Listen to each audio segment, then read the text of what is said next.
মোদী সরকারের শয়তানি, তার বেঈমানি, তার ষড়যন্ত্র বুঝতেছি। বাংলাদেশকে ধরার জন্য কাশ্মীরে গিয়ে সন্ত্রাস করে, সেই সন্ত্রাস এনে বাংলাদেশের উপরে ফেলে, সম্পূর্ণ নাটক। এবং বাংলাদেশকে আক্রমণ করার জন্য কাশ্মীরে গিয়ে জঙ্গি হামলা মোদী সরকার সাজিয়েছে। ভারত 6 মাস আগে থেকে বাংলাদেশকে ঘেরাও করে বসে আছে। ওর বিমান, কামান, ক্ষেপণাস্ত্র সব আমাদের সীমান্তে মোতায়েন করে বসে আছে, সুযোগ পাচ্ছে না। কি অজুহাতে আক্রমণ করবে?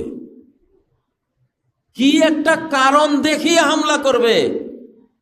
কারণ বাংলাদেশে এখন ডক্টর ইউনূস, ইনি হলেন শান্তিতে নোবেল বিজয়ী, শান্তিতে নোবেল বিজয়ী।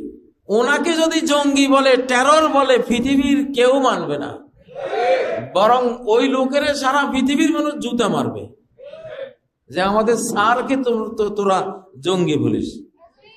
ডক্টর ইউনূসকে সবাই তো স্যার বলে, ঠিক না?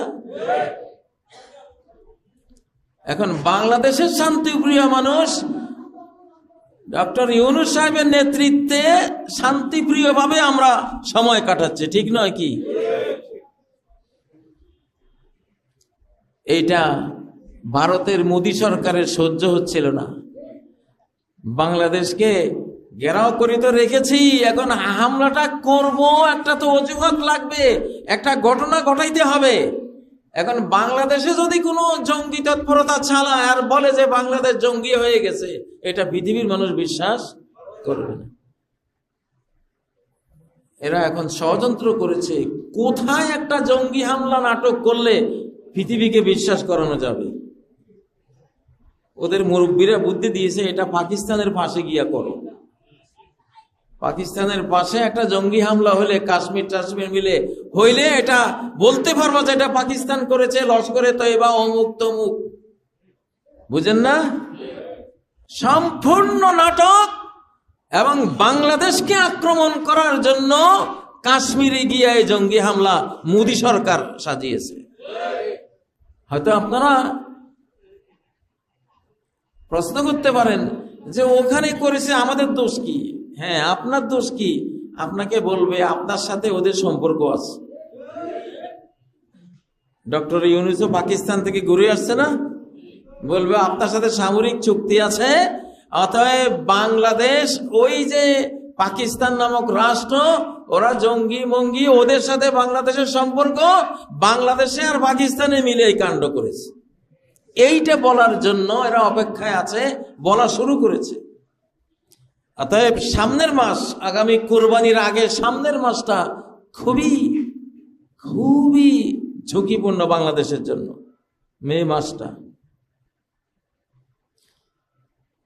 এক্ষণে বাংলাদেশকে তো রেডি থাকতে হবে, কিন্তু বাংলাদেশের হাসিনার শাসক 15 বছর, ওরা তো দেশটাই ভারতকে দিয়ে দিয়েছে। এখন আমরা তো দাবি করেছি আমাদের ট্রেনিং দাও, জনগণকে ট্রেনিং দাও। তো তারা ট্রেনিং দেয়নি, দেওয়ার সুযোগ দেয়নি, কোনো মতে আমরা পারি নাই। কিন্তু ইনশাআল্লাহ যদি ভারতে ভুল করে, তাহলে 1 সপ্তাহে ট্রেনিং নিয়ে যুদ্ধের মাঠে ঝাঁপাই পড়বো আমরা ইনশাআল্লাহ। 2024 সাল আর 2023 সাল একরকম না। 1924 সালে তুরস্কে ইসলামী খেলাফত এই বেঈমানরা ধ্বংস করে দিয়েছে, কিন্তু হাদিসের বর্ণনায় এটা বলা হয়েছে 100 বছরের মাথায় আবার নতুন করে সেটা ফেরত আসবে। 1924 থেকে 2024 100 বছর হয়ে গেছে। 100 বছরের পরে এই আল্লাহর দেয়া মুসলিম জাতির উত্থান বাংলাদেশ থেকে আরম্ভ হয়েছে। আমরা সেই সৌভাগ্যবান জাতি, আলহামদুলিল্লাহ। এই আয়াতটাই পড়েছি শুরুতে, লিইয়ুযহিরাহু আলাদ-দীনি কুল্লিহি ওয়ালাউ কারিহাল মুশরিকুন। মুশরিকরা যতই ঘৃণা করুক, অপছন্দ করুক, আল্লাহ নিজের শক্তি বলে, নিজের পরিকল্পনা বলে, আরশে আজিমের উপর থেকে তিনি ইসলামকে গোটা বিশ্বের উপরে বিজয়ী করবেন।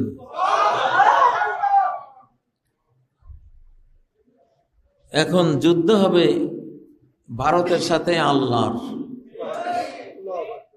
আল্লাহর সাথে যুদ্ধ হবে। তারা 33 কোটি দেবদেবী বানিয়ে পূজা করে আল্লাহর বিরুদ্ধে, ঠিক না? ওরা আল্লাহর দুশমন। কার দুশমন? মূর্তি পূজারী কার দুশমন? আল্লাহর দুশমন।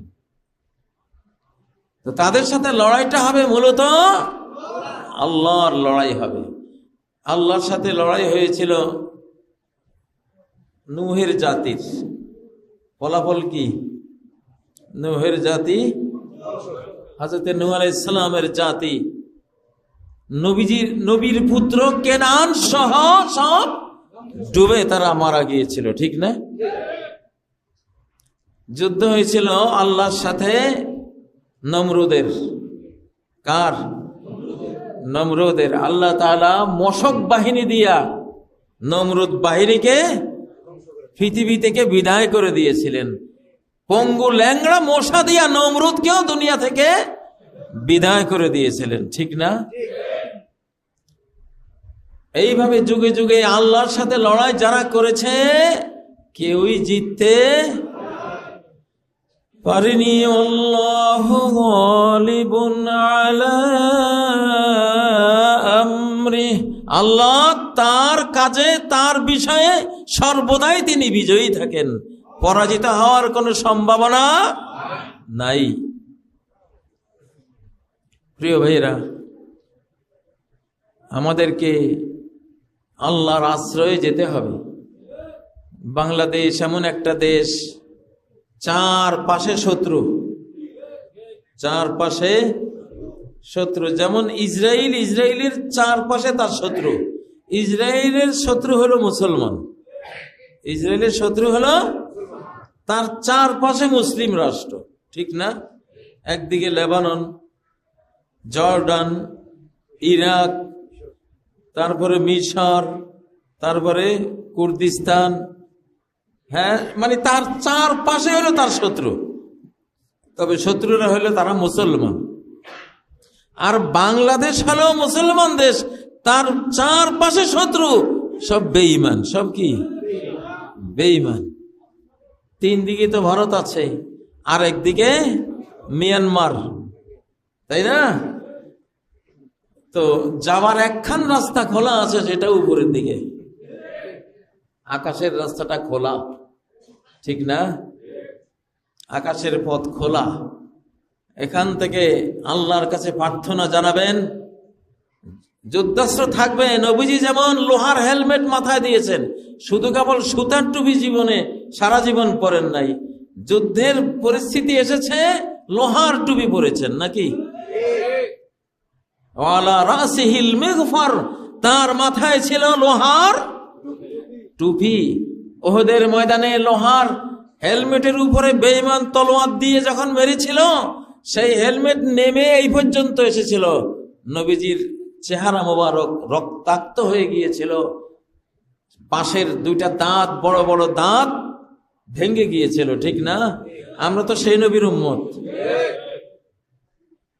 নবীজির শুধু কেবল সুতার জামা পরতেন, তিনি লোহার জামাও পরতেন। তার লোহার জামা ছিল বর্ম, লোহার বর্ম ছিল।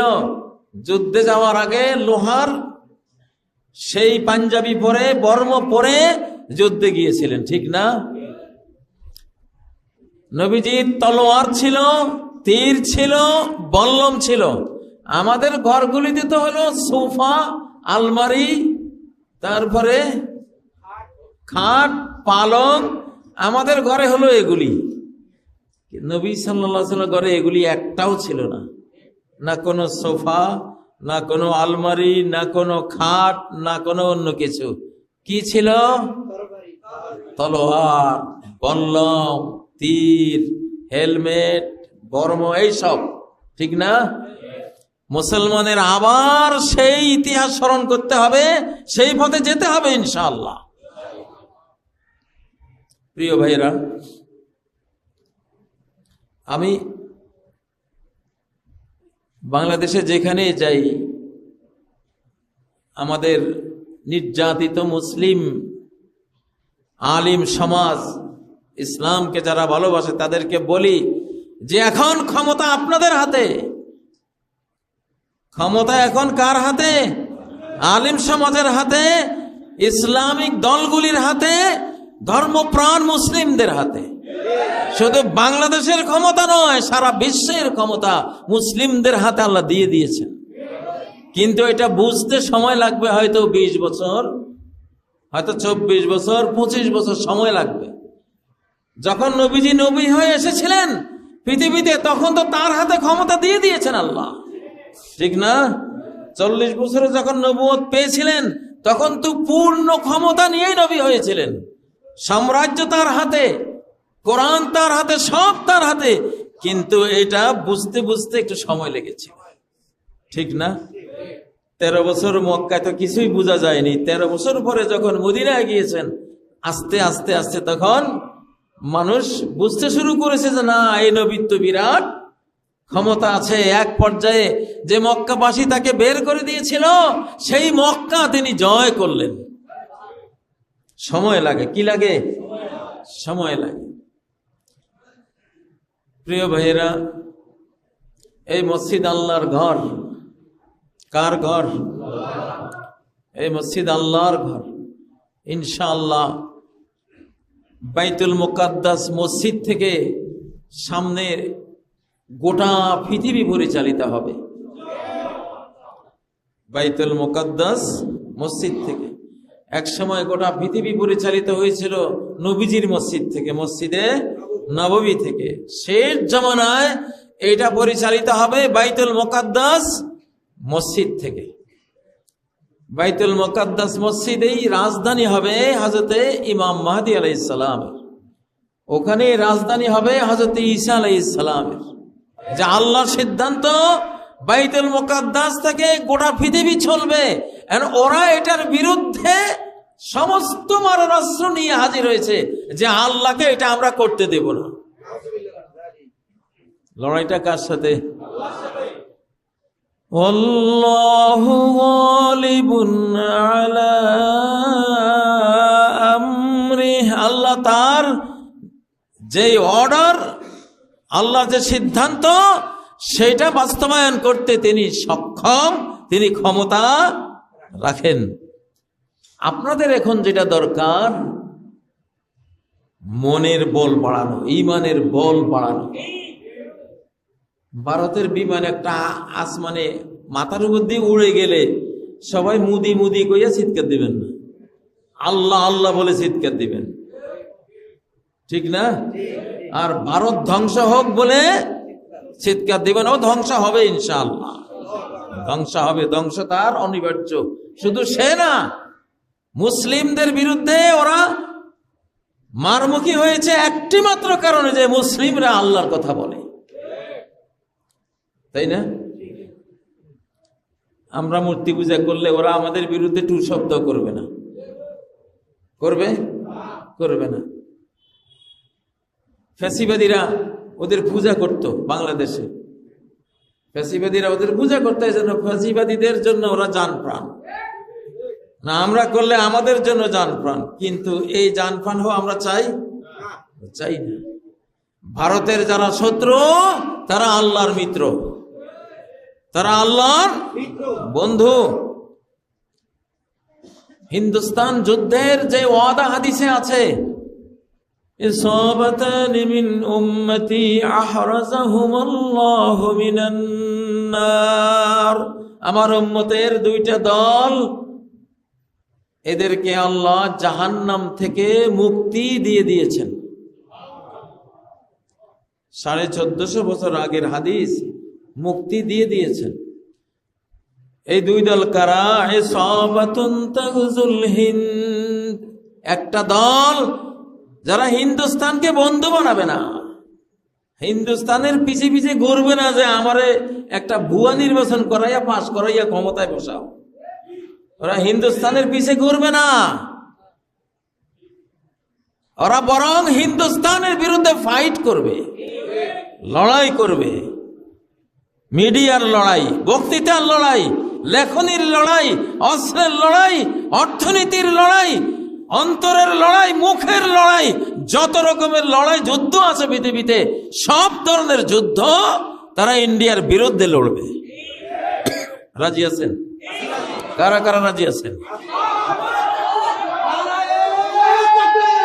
মোদী সরকারের শয়তানি, তার বেঈমানি, তার ষড়যন্ত্র বুঝতেছি।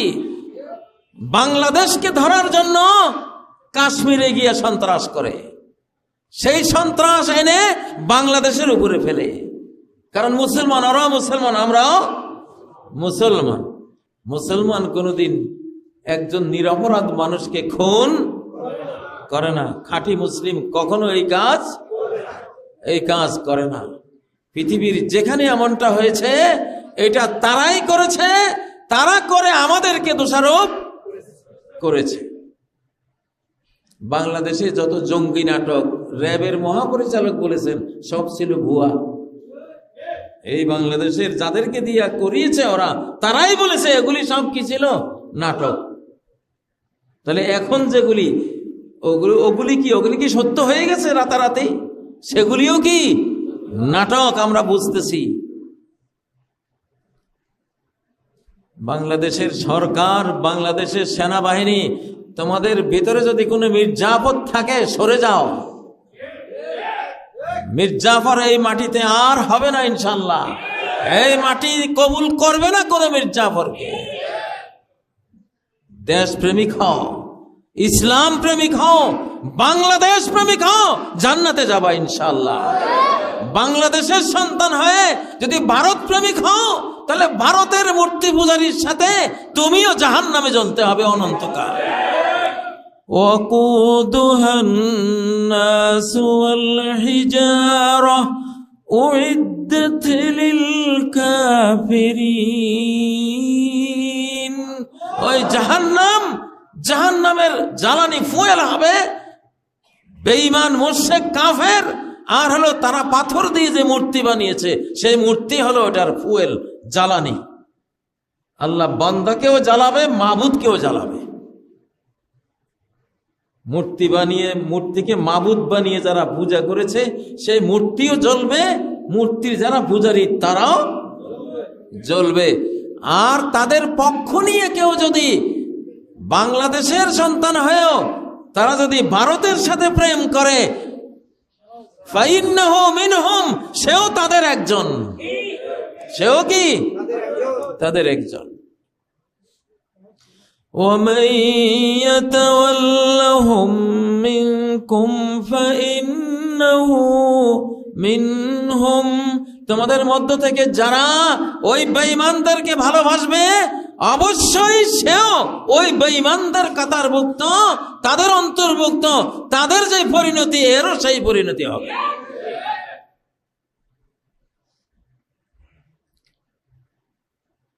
মনে বল রাখবেন যে আমরা মুসলিম উম্মাহ, আমাদের সূর্য উদয় হয়েছে। 100 বছরের নির্যাতন শেষে আমাদের মুক্তির সূর্য এখন আকাশে ইনশাআল্লাহ। আমাদেরকে কেউ দাবিয়ে রাখতে পারবে না ইনশাআল্লাহ। সমস্ত পুলিশ বাহিনী যার ছিল, সমস্ত র্যাব বাহিনী যার ছিল, সমস্ত বিজিবি যার ছিল, সমস্ত সেনাবাহিনী যার পক্ষে ছিল, সমস্ত গোয়েন্দা যার পক্ষে ছিল, সমস্ত এমপি, মন্ত্রী, সচিব, আমলা কামলা, চেয়ারম্যান, মেম্বার সব যার পক্ষে ছিল, তারপরে বিশাল ভারত যার পক্ষে ছিল, কে উড়িয়ে দিল? কে তাকে বিদায় করে দিল? মাত্র 45 মিনিটের ব্যবধানে। আল্লাহ। কে উড়িয়ে দিয়েছে? আল্লাহ। যে আল্লাহ ভারতের শিখণ্ডী, বাংলাদেশে যে সরকার ছিল 15 বছর, এটা ভারতের সরকার, এখনো বাংলাদেশের সরকার ছিল না। ভারতের সরকারকে যে বিদায় করে দিয়েছে, সাথে ভারতকেও যে আল্লাহ বাংলাদেশ থেকে বিদায় করে দিয়েছে, আবার শয়তানি করছো ভারতে বসে বসে। আর বাংলাদেশের ভেতরে কতগুলো সাবোটাজকারী, অন্তর্ঘাতকারী গাদ্দার মির্জাফর রেখে দিয়েছো, ভাবছো আবার এসে দখল করবা। দখল করবা না, এখানে গুরুস্থান হবে তোমাদের ইনশাআল্লাহ। বাংলার জমিনে আবার আসবা, এবার দাফন হয়ে যাবা ইনশাআল্লাহ। আর যদি এই ভারত বাংলাদেশ নিয়ে চক্রান্ত করে, তাহলে আল্লাহর ওয়াদা আছে, রাসূল সাল্লাল্লাহু আলাইহি সাল্লামের ভবিষ্যৎবাণী আছে, গোটা হিন্দুস্তান আবার মুসলমানদের শাসনে আল্লাহ তাআলা করে দিবেন ইনশাআল্লাহ। মনের মধ্যে বল লাগবেন, দুর্বল হবেন না, দুর্বল হবে না। একটা মুমিন যদি সাচ্চা মুমিন হয়, একটা বেঈমান জাতি গোষ্ঠী নিফাত করে দিতে পারেন আল্লাহ একজনের জন্য। ফামা ওয়াজাদনা ফিহা গায়রা বাইতিন মিনাল মুসলিমিন। আমি লূত আলাইহিস সালামের যে বেঈমান অসভ্য জাতি, পুরো জাতির মধ্যে একটা মাত্র ঘর পেলাম ইমানদার ঘর, লূত আলাইহিস সালাম আর তার মেয়েরা, তার স্ত্রীটাও বেঈমান। এই 1, 2, 3 জনের জন্য গোটা জাতিকে মেরে দিলাম, আর ওই 2, 3 জনকে আমি বাঁচিয়ে দিলাম। আল্লাহ পারেন কিনা? আমরা তো এখানে 40 কোটি মুসলমান আছি আলহামদুলিল্লাহ। কত কোটি? আমি 40 কোটি বলি। ভারত আমাদেরকে শোনায় আমরা 18 কোটি, আর ওনারা 140 কোটি। তাহলে 140 কোটি শুনলে 18 কোটি মানুষ তো ভয়ে কাঁপবে। ওই কাঁপানির জন্যই ওনারা 140 কোটি শোনায়, আর আমাদেরকে 18 কোটি শোনায়। কয়েকটা মাহফিলে তথ্য দিয়েছি। আমি যখন ছোট ছিলাম, 1971 সাল, পশ্চিম পাকিস্তানের জনসংখ্যা তখন ছিল মাত্র 5 কোটি। কত কোটি? আজকে তাদের সংখ্যা 25 কোটি। 71-এর 5 কোটি, আজকে তাদের সংখ্যা কত? 25 কোটি। আর 71-এ বাংলাদেশের জনসংখ্যা ছিল 7.5 কোটি। 5 কোটি যদি 2025-এ এসে 25 কোটি হয়, তাহলে 7.5 কোটি 2025-এ আসলে কত কোটি হবে? 35 কোটির থেকে বেশি, 37 কোটি। কত কোটি? 37 কোটি। আর তাইলে এখন প্রশ্ন করতে পারেন যে হুজুর আপনি তো 40 কোটি কন, 37 কোটি কইলেন না কেন? সেটারও যুক্তি আছে। কারণ পশ্চিম পাকিস্তান গরম দেশ, ওদের সন্তান কম হয়, বাচ্চা কাচ্চা কম হয়। আর বাংলাদেশের মানুষ হলো তেলাপিয়া মাছ। কি বাংলাদেশের মানুষ কি ধনী গরিব বুঝি না, সব তেলাপিয়া মাছ। আলহামদুলিল্লাহ, ঘরে খাবার নাই, বাচ্চা কাচ্চা 7-8টা 10টা। ঠিক না বে ঠিক? তাহলে তেলাপিয়ার দেশে কি ওই গরম মূল্য, যাদের অত বাচ্চা নাই, ওরা যদি 25 কোটি হয়, আমরা কি 37 কোটি? আমরা না জানি 40 কোটিরও বেশি, আল্লাহ জানে। 40 কোটি শুনলে মোদির মাথা খারাপ হয়ে যায়, সর্বনাশ। কারণ 40 কোটি কোয়ান্টিটিতে, গণনায় 40 কোটি, মানে গুণে কোয়ালিটিতে এটা 700 কোটি। ইয়াকুম মিনকুম 20 সাবিরুন, তোমাদের মধ্যে যদি 20 জন অটল অবিচল মুমিন থাকো, ইয়াগলিবু মিআতাইন, তাহলে 200 বেঈমানকে হারাইতে পারবা। 20 জন 200 বেঈমানকে হারাইতে পারবা। আল্লাহ বলতেছেন সূরা আনফালে, আল্লাহু আকবার। তাহলে 20 জন 200 জনকে হারালে একজনের ভাগে কয়জন করে পড়ছে? 10 জন। তাহলে যদি 40 কোটি বাঙালি হয়, এটারে 10 দিয়ে পূরণ দেন। 4-10-এ কত? 400 কোটি। 400 কোটি, আল্লাহু আকবার। তাহলে ভারত তোমরা আছো তো সর্বসা করলে 140 কোটি, আর আমার কোয়ালিটিতে আমি 40 না, কোয়ান্টিটিতে 40, কোয়ালিটিতে আমি 400 কোটি। আর ফেরেশতা যে কয় হাজার কোটি আছে আমাদের সাথে সেটা নাইবা বললাম। জনসংখ্যার ভয় দেখাইস না আমাকে, জনসংখ্যার ভয় দেখাইস না। আল্লাহ এমনও হতে পারে 1 গ্রাম করোনা, 1 গ্রাম ওজন হবে না করোনা ভাইরাসের, ওজন দিলে 1 গ্রামও হবে না। 1000 গ্রামে 1 কেজি হয়, তাই না? সারা বিশ্বে দাপিয়ে বেরিয়েছে, সারা বিশ্বের বৃহৎ পরাশক্তি এগুলিরে মাটিতে বুক মিশিয়ে দিয়েছে। যেই করোনা ভাইরাস সারা পৃথিবী থেকে এগুলি জমা করে ওজন দিলে 1 গ্রাম হবে না।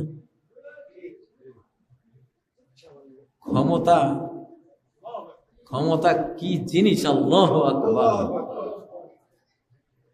তোমার নমরুদ বাহিনী মশক বাহিনীর সামনে পরাজিত এবং নিহত, ঠিক না? আর এই বিশাল পরাশক্তি 7 মহাদেশের বৃহৎ শক্তি 1 গ্রাম করোনা ভাইরাসের কাছে পরাজিত। সেই আল্লাহ আছেন না আকাশে? তেড়িবিড়ি করো না, অহংকার করো না, তওবা ইস্তেগফার করে মুসলমান হয়ে যাও।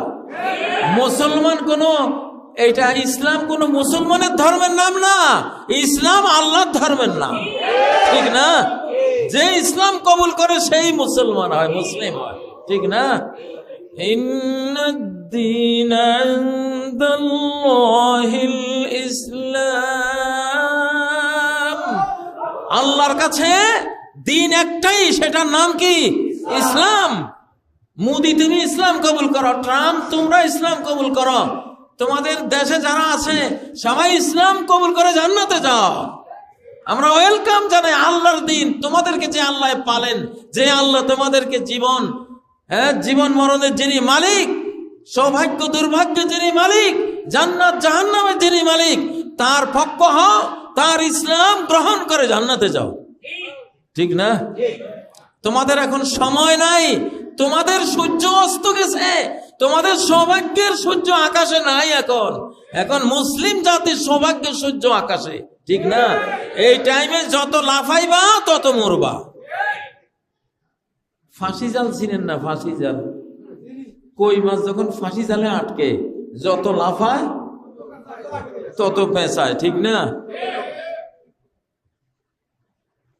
এখন আল্লাহ এগুলিরে ফাঁসাই দিছে। 136 বার বিদায়ী ফ্যাসিবাদী বাংলাদেশে ফেরত আসার জন্য আক্রমণ করছে, 136 বার। একবার সচিবালয়ে আগুন দেয়, একবার রিক্সাওয়ালা ধর্মঘট দেয়, একবার ওই গার্মেন্টস শ্রমিক বিদ্রোহ দেয়, একবার আনসার বিদ্রোহ দেয়। এরকম 136 বার, যতবার মাথা ছাড়া দিয়েছে আল্লাহ মাথা ভেঙে দিয়েছে। আরো যদি 136 না 1,36,000,000 বার যদি মাথা উঁচু করো ততবারে আল্লাহ মাথা ভেঙে দেবে ইনশাআল্লাহ।